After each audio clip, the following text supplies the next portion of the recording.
ভ্যালাক কিছু মনে পড়ে? হ্যাঁ, সেই ভ্যালাক যায়নি, সে আবার ফিরে এসেছে আর শুরু করে দিয়েছে মৃত্যুর লীলা খেলা। সে ফিরে আসার পেছনে কি কারণ থাকতে পারে? সে কি সিস্টার আইরিনকে হত্যা করার জন্য এসেছে, নাকি তার অন্য কোনো উদ্দেশ্য আছে? আর এই সব প্রশ্নের উত্তর খুঁজতে চলো শুরু করি আজকের এক্সপ্লেইন। আসসালামু আলাইকুম, কি অবস্থা সবার? আশা করছি তোমরা সকলে ভালো আছো। সিনেশো বাংলা মুভিসে তোমাদের স্বাগতম। আজকে আমরা 2023 সালে মুক্তি পাওয়া দিনান 2 মুভি এক্সপ্লেন করব। এই মুভিতে আমরা দেখব কেন ভ্যালাক আবার ফিরে এসেছে। চ্যানেলে নতুন হয়ে থাকলে প্লিজ সাবস্ক্রাইব করে দিও। So without any further delay let's get started our today's video. সময়কাল 1956।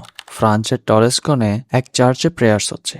ফাদার নরিয়েটের আদেশে জ্যাক পবিত্র ওয়াইন নিয়ে আসে। প্রেয়ার্স শেষে জ্যাক পবিত্র ওয়াইনের জারটা রেখে আসতেই যাবে, পথে ফুটবল লাথি দিয়ে জারটা রাখতেই সে খেয়াল করে বলটা তার দিকে ফিরে এসেছে, আর সাথে সাথেই জারটা ভেঙে যায়। এই খবর সে ফাদারকে জানায় যে নিচতলা কেউ আছে। সেখানে গেলে সেও এক অজানা শব্দ শুনতে পায়। ক্রমশই পরিবেশটা ভারী হয়ে আসতে লাগলো। ফাদার তাকে হুমকির স্বরে বলে, তুমি যেই হয়ে থাকো, তোমার এখানে আসার উদ্দেশ্য যাই হয়ে থাকে না কেন, মনে রাখবে এটা ঈশ্বরের ঘর এবং সে তোমাকে দেখছে। বাতাসের শু শব্দ যেন চারিদিকে ঘিরে রেখেছে। কিছুক্ষণ পরে নজর পড়ল ধূপ জ্বলছে। এরই সাথে ভেসে উঠল ভ্যালাকের প্রতিচ্ছবি। তার ভয়ানক চোখের ইশারায় ফাদার নরিয়েটের হাড় চূর্ণ বিচূর্ণ হতে লাগলো। হাত থেকে প্রার্থনার মালা পড়ে গেল। আগুনের লেলিহান শিখায় দগ্ধ হয়ে জ্যাকের সামনেই নিমিষেই পুড়ে ছাই। চার্চ থেকে এক ব্যক্তি সেখান থেকে বেরিয়ে আসছে, তার ওপর এক নানের ছায়া। সিস্টার আইরিন ঈশ্বরের নামে শপথ করে নান হিসেবে নিজের জীবন কাটাচ্ছে। 4 বছরেরও বেশি সময় অতিবাহিত হয়ে গিয়েছে। মনেস্টারিতে আইরিনের সিস্টার ডেবরার সাথে গভীর বন্ধুত্ব। প্রতিনিয়তই জীবন আর ধর্মীয় জ্ঞান নিয়ে তাদের মাঝে আলোচনা হয়। ছোট থেকেই ডেবরার অভাবের মাঝে বেড়ে ওঠা। ডেবরার বয়স যখন 4 ছিল, সাদা চামড়ার কিছু মানুষেরা সংখ্যালঘু হওয়ার কারণে তাদের বাড়িঘর জ্বালিয়ে দিয়েছিল। বর্ণবিদ্বেষী মানুষের মাঝেই নিচু হয়ে বেড়ে উঠল। বড় ভাই মিলিটারিতে আর সে মনস্টারি। এখনো সে শপথ নেয়নি। তার ভাবভঙ্গিতে বোঝা যায় যে তার ঈশ্বরী বিশ্বাসটা অতটা দৃঢ় নয়। আইরিনের জীবনটা কিছুটা এমনই ভাবে কেটেছে, তবে সে তার মায়ের সাথে অনেক ক্লোজ ছিল। মা মারা যাওয়ার পরই তার বাবা তাকে চার্চে পাঠিয়ে দেয়, আর এভাবেই কাটছে বাকি জীবন। মনস্টারিতে নানদের মাঝে রোমানিয়ান সেন্ট কার্টার সেই কনভেন্টের কথা হচ্ছে। মাদার সুপিরিয়র বর্ণনা করছে ভ্যালাকের ঘটনা। সে জানায় ভ্যাটিকান থেকে একজন প্রিস্ট এবং আইরিনকে পাঠানো হয়েছিল সেই কনভেন্টে। সে শয়তান এতটাই ভয়ানক ছিল যে নানদের আত্মঘাতী করার জন্য সে তাদের মধ্যেই বেশ ধরেছিল।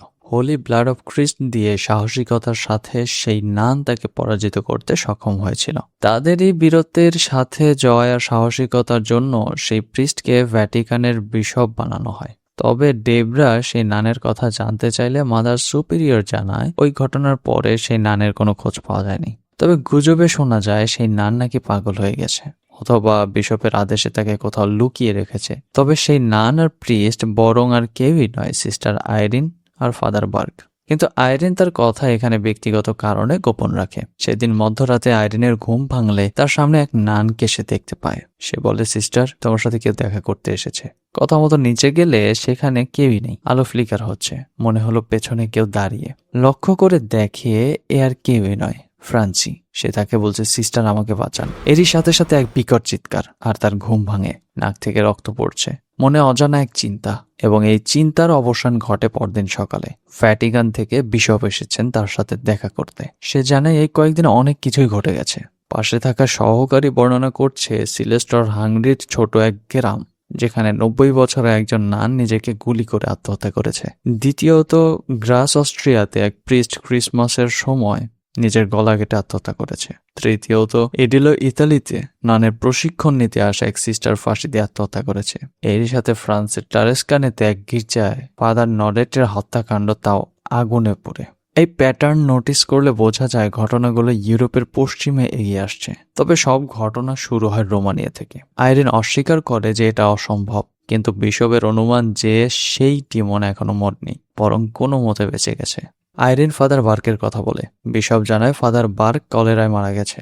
এখন হায়ার অথরিটির আদেশ এই ঘটনার ইনভেস্টিগেশন করা হোক, এবং এর জন্য একমাত্র তুমি উপযুক্ত, কেননা এর আগেই তুমি সেই অবয়বের মুখোমুখি হয়েছ এবং তোমার সাহসিকতার প্রমাণও দিয়েছ। খুঁজে বের করো সেই অবয়ব কি চায় এবং এর সমাধানে আসো। আইরিন শুরুতে এদের সম্মতি জানে না, কারণ একমাত্র সেই জানে যে গতবার ফ্রান্সি তার জীবন বাজি রেখে তাকে কোনো মতে বাঁচিয়েছিল। তবে বিশপের আদেশ বলে কথা, তার কথা রাখতেই হবে। তাই যাবতীয় জিনিসপত্র নিয়ে আইরিন বেরিয়ে পড়ে ফ্রান্সের উদ্দেশ্যে। তবে সিস্টার ডেবরা কনভেন্ট থেকে লুকিয়ে আইরিনের সাথে চলে আসে। সে তাকে সাহায্য করতে চায়, কিন্তু আইরিনের প্রশ্ন থাকে এরকম, তুমি তো ঈশ্বরের চমৎকারে বিশ্বাসী কর না, তাহলে কেন এসেছো? ডেবরা বলে, আমার কাছে আমার মা ঈশ্বরের আগে, সে ঈশ্বরই বিশ্বাসী, তাই আমিও চাই ঈশ্বরে বিশ্বাস করতে, কিন্তু ওয়াইনকে যিশুর রক্ত মানা বিষয়টা আমার কাছ থেকে নিছক ভিত্তিহীন। সিস্টার আইরিন বলে, বিশ্বাসী একমাত্র জিনিস যেটা কিনা ওয়াইনকে পবিত্র করে। তাছাড়া তুমি প্রস্তুত নাও, কেননা তোমার ইমান দুর্বল। সেইন্ট কার্টারের সেই আবির নানেরা, যারা আমার চেয়েও ধার্মিক ছিল, তারাও তার থেকে রক্ষা পায়নি। তবুও ডেবরা বলে, এই সংগ্রামে আমার তোমাকে প্রয়োজন পড়বে, আমি তোমাকে সাহায্য করতে চাই। ফ্রান্সি ওরফে মরিস ম্যাডাম লরেন্টের তত্ত্বাবধানে ফ্রান্সের এক গার্লস মিশনারিতে কেয়ারটেকারের কাজ করছে। তার প্রিয় সঙ্গী সোফি এবং তার মা কেটের সাথে তার খুব ভালো সম্পর্ক। কেট সেই স্কুলের একজন টিচার। শান্ত এবং নরম স্বভাবের কারণে ফ্রেন্সিক স্কুলের সবাই অনেক ভালোবাসে। দুষ্টু বাচ্চারা জারে করে কিছু তেলাপোকা ভরে নিয়ে সেটা ম্যাডাম লরেন্টের রুমে ছেড়ে দেয়। এতে সে রাগান্বিত হয়ে যায়। এর কারণ হচ্ছে ম্যাডাম লরেন্ট একটু রাগী স্বভাবের। বাচ্চারা তাকে প্রায় সময় জ্বালাতন করে এবং এই কাজের সাথে সোফিও জড়িত। সেদিন মিশনারিতে ডেলিভারি দিতে আসা এক মেয়ে স্টোর রুমে খাদ্য সামগ্রী রাখতে গেলেই হঠাৎ এক নির্দিষ্ট রুম থেকে গোংরানোর শব্দ শুনতে পায়। সেখানে পৌঁছাতেই দেখে প্রায় ফ্রান্সে এক কোনায় দাঁড়িয়ে এক পেইন্টিং এর সাথে কি যেন কথা বলছে। মেয়েটা ভয়ে সেখান থেকে পালাতেই যাবে, ভ্যালাক এসে নৃশংসভাবে তাকে হত্যা করে। টিফিন টাইমে স্কুলের কিছু দুষ্টু বাচ্চারা এসে সোফিকে জোর করে একটা গেম খেলার জন্য। গেম খেলতে হলে যেতে হবে সেই স্কুলের এক পরিত্যক্ত কক্ষে, যেখানে কেউ যায় না এবং ম্যাডাম লরেন্টের শক্ত নিষেধাজ্ঞা, ওখানে যাওয়া বারণ। সেই কক্ষের ভেতর প্রবেশ করলে দেখতে পায় চারিপাশের অবস্থা শ্বাসরুদ্ধকর, এক ধ্বংসস্তূপ। সিমন তাকে জানায় যে গেমের নাম হচ্ছে আইডেন্টিফাই ডেভিল, মানে শয়তানের মুখোমুখি হওয়া বা তাকে চ্যালেঞ্জ করা। সোফি জানায় এখানে তো কোনো শয়তান নেই। তবে রহস্যময় ভঙ্গি নিয়ে সিমন বলে, শয়তান তো আদিকাল থেকেই এখানে, যদি মনোযোগ দিয়ে দেখো তাহলে তাকে দেখতে পাবে।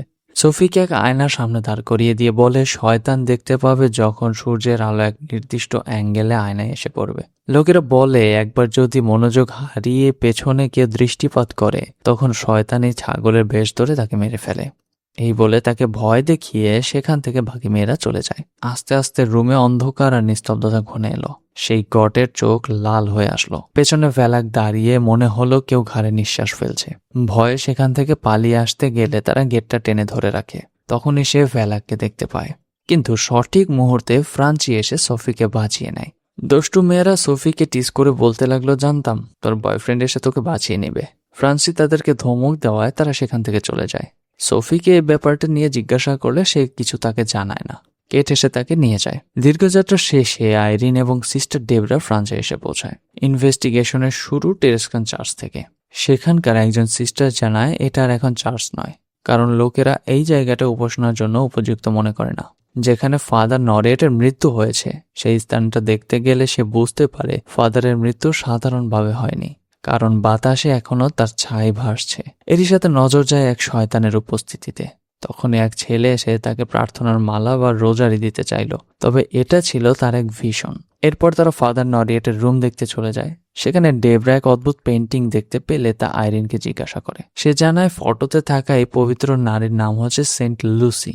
অন্ধদের জন্য তিনি ভগবান স্বরূপ। সেন্ট লুসির রয়েছে এক অন্ধকার অতীত। 4th শতাব্দীর সিসিলিতে জন্ম নেওয়া এই তরুণী ছিলেন ঈশ্বর বিশ্বাসী, আত্মত্যাগী আর এক অনরাত্মা। তখন খ্রিস্টান ধর্মের অনুসারীরা ছিল নিদারুণ অত্যাচারের শিকার, আর সেই সময় লুসি উঠে এসেছিলেন এক সাহসী প্রতিবাদের প্রতীক হয়ে।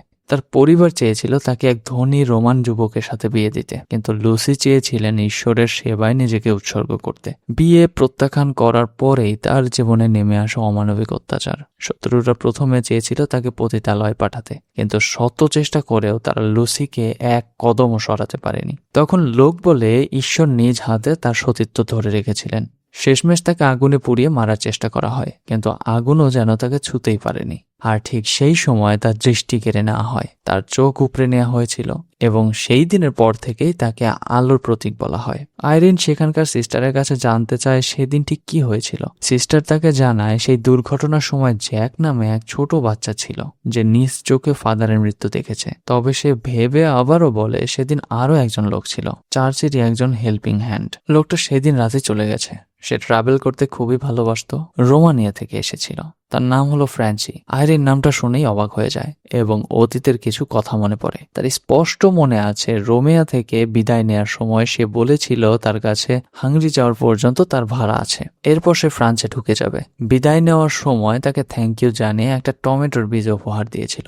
ডেবরা তার কাছে ফ্রান্সির ঘটনা জানতে চাইলে সে তাকে সম্পূর্ণ ঘটনা খুলে বলে। তার নাম ছিল মরিস, সে তার প্রাণ বাঁচিয়েছিল। তবে সে উপলব্ধি করে তখনই হয়তো ভ্যালাক তাকে বশ করে নিয়েছিল যখন সে তাকে বাঁচাতে এসেছিল, এবং এই খুনগুলো ভ্যালাক মরিসের মাধ্যমে করাচ্ছে। অন্যদিকে মরিস কেটকে তার মেয়ে সোফির ব্যাপারে জিজ্ঞাসা করে। এরই সাথে সে বলে, আচ্ছা ওই দিনে চ্যাপেলটা বন্ধ কেন? কেট জানায় ম্যাডাম লরেন্টের আদেশ ওই চ্যাপেলে যাওয়া নিষেধ। আসলে বোমা বর্ষণে ম্যাডাম লরেন্টের ছেলে সেড্রিক ওই চ্যাপেলে পড়ে মারা যায়। সেড্রিক প্রিস্টের একজন সহকারী ছিল। সে মারা যাওয়ার পর থেকেই সেই কক্ষ চিরতরে বন্ধ। দূর থেকে তাদের দুজনকে সোফি কথা বলতে দেখে খুবই আনন্দিত। ফ্রেন্সিস যত্ন সহকারে আইরিনের দেওয়া বীজগুলো বপন করে তার খেয়াল রাখে। তবে আজকে সোফি তাকে কেন জানি এক মুহূর্তের জন্য থমকে যেতে দেখে। তার মনে কিছুটা ভয় প্রবেশ করে। সেই মুহূর্তে কেট তাকে ডাকতে শুরু করলো এবং সোফি তা দেখতে চলে গেল। সিঁড়ি দিয়ে তার মা উপরে হেঁটে যাচ্ছে। সে তার মাকে পেছন থেকে ডাক দিলেও তার কথার কোনো সাড়াই নেই। হঠাৎ পেছনে থাকা রুমের শব্দ শুনলে ঘুরে তাকালেই সে দেখতে পায় ভ্যালাক দাঁড়িয়ে। মুহূর্তের মধ্যেই একদল কাক বেরিয়ে এলে খেয়াল করতে দেখে রুমটা তো পরিত্যক্ত। তবে এতক্ষণ সে তাহলে কি দেখলো? সেখান থেকে পালাতে গেলেই আচমকা ভ্যালাকে তার সামনে দেখে, কিন্তু লোক চলে আসাতে নিমিষেই গায়েব। রাতে আইরিন টেরেকসন শহরের এক হোটেলে গিয়ে ওঠে। বুকিং লিস্ট চেক করাতে গেলে সে জানতে পারে আইরিন নামে কোনো রুম বুক করা হয়নি। ডেবরা এই ঝামেলা সামলাতে থাকে। তবে এক মুহূর্তের মধ্যে কিছু অনুভব করতে পেরে আইরিন নিচে চলে আসে। ভেতরে কেমন যেন অস্থিরতা কাজ করছে। একদল বাচ্চারা খেলাধুলা করছে এবং তাদের মাঝে সে জ্যাককে দেখে চিনে ফেলে আর তার নাম ধরেও সে ডাকে।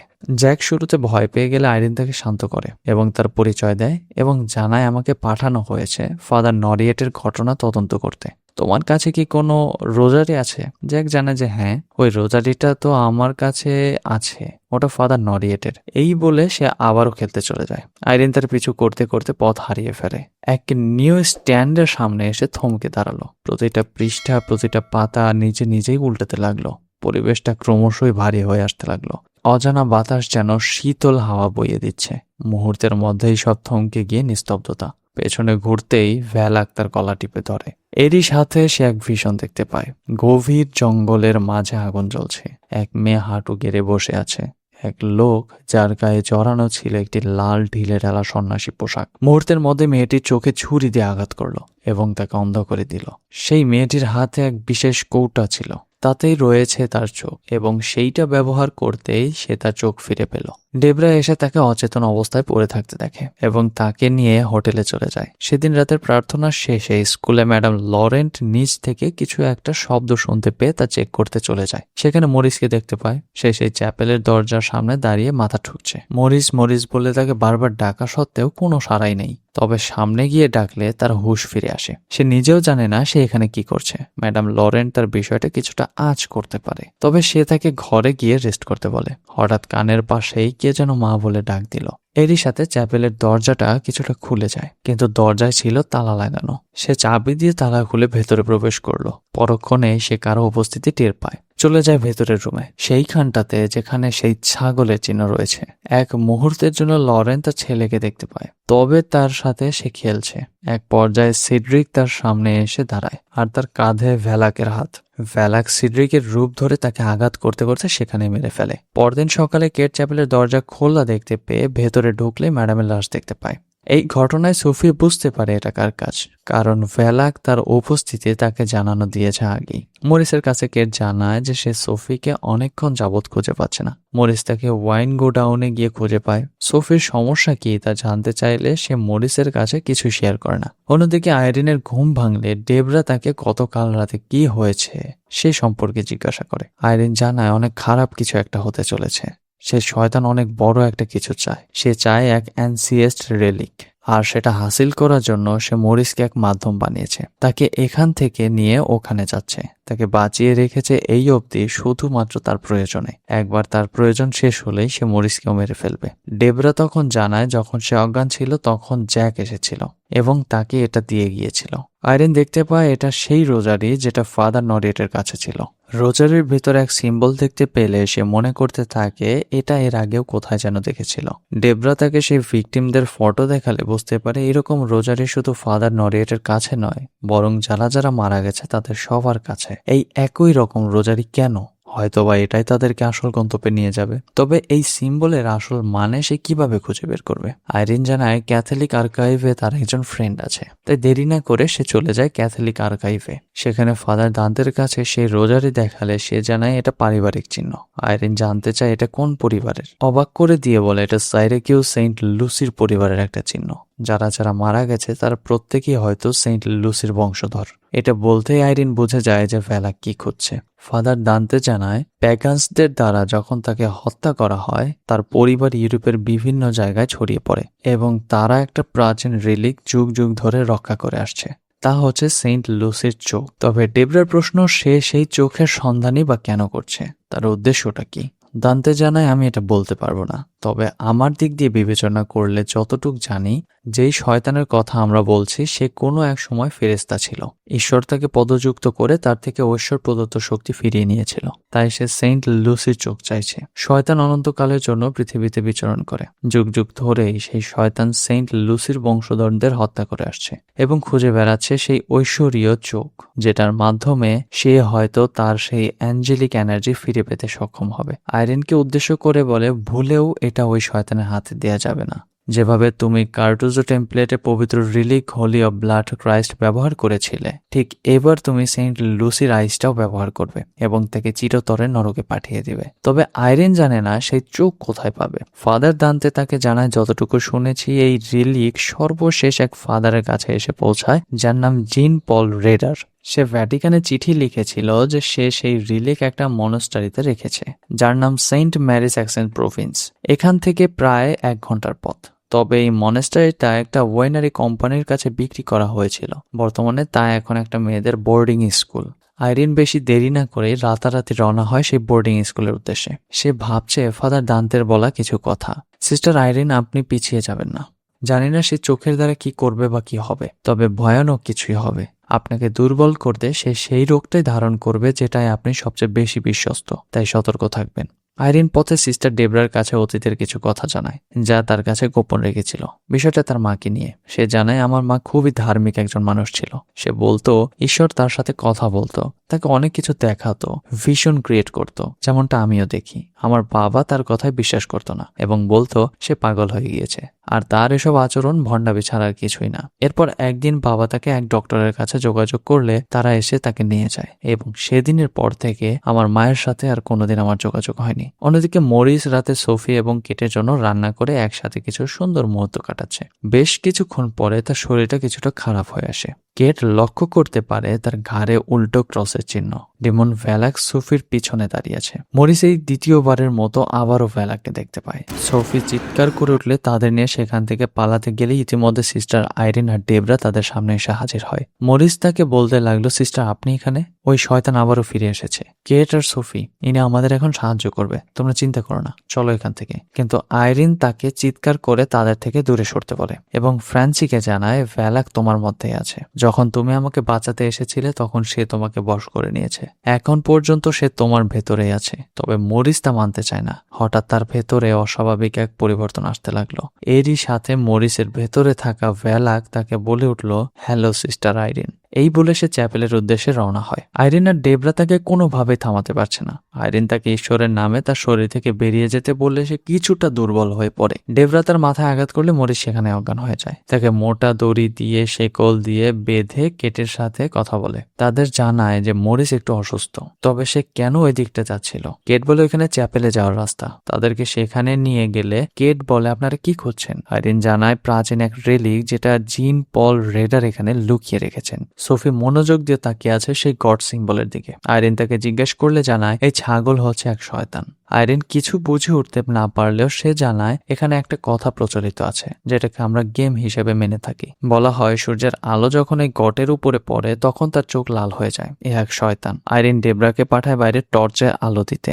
গটের এক চোখ লাল আলো সেটা মেঝের দিকে নির্দিষ্ট একটা জায়গায় ইঙ্গিত করে এবং শুরু হয় সেখানেই খোদাই করা। সেই সাথে মরিস সেখান থেকে কোনোভাবে ছাড়া পেয়ে যায়। সোফির নজর যায় সেই কাছে থাকা গড সিম্বলের দিকে, তবে সেটা সেখানে নেই। অন্যদিকে সিমনের ঘুম ভেঙে যায় এক শব্দে। সে কারো হাঁটার শব্দ পায়। সিলেস সেটা বাইরে গিয়ে চেক করতে আসলে সিস্টার ডেবরার সাথে দেখা হয়। সেখানে তাদের ছাড়াও আরেকজনের উপস্থিতি রয়েছে। টর্চ দিয়ে সিঁড়িতে দেখতেই এক গড লাইক ক্রিয়েচার হুঙ্কার দিয়ে ওঠে। কোনো মতে ডেবরা সিলেসকে নিয়ে সেই রুমে চলে আসে। সে ক্রিয়েচার দরজা ধাক্কা দিয়েই যাচ্ছে। একটু পরেই পরিস্থিতি কিছুটা স্বাভাবিক হতেই রুমের মধ্যে অন্যান্য মেয়েদের কোনো এক অজানা শক্তি ছুঁড়ে ফেলে দেয়। ভয়ে তারা আবার সবাই চিৎকার করে ওঠে। আইরিন অবশেষে সেই আইস অফ সেন্ট লুসি খুঁজে পায়। এরই সাথে উপর থেকে তাদের চিৎকার শুনতে পায়। তবে সেখানে মরিস এসে পড়ে এবং তাদের ধাওয়া করতে শুরু করে। আইরিনকে আঘাত করার সময় সোফি সেই রিলিক নিয়ে পালিয়ে যায়। অন্যদিকে ডেবরা আর বাকি বাচ্চারা একটা নির্দিষ্ট রুমে লুকিয়ে পড়ে। বাইরে সেই গড লাইক ডিমন তাদের খুঁজছে।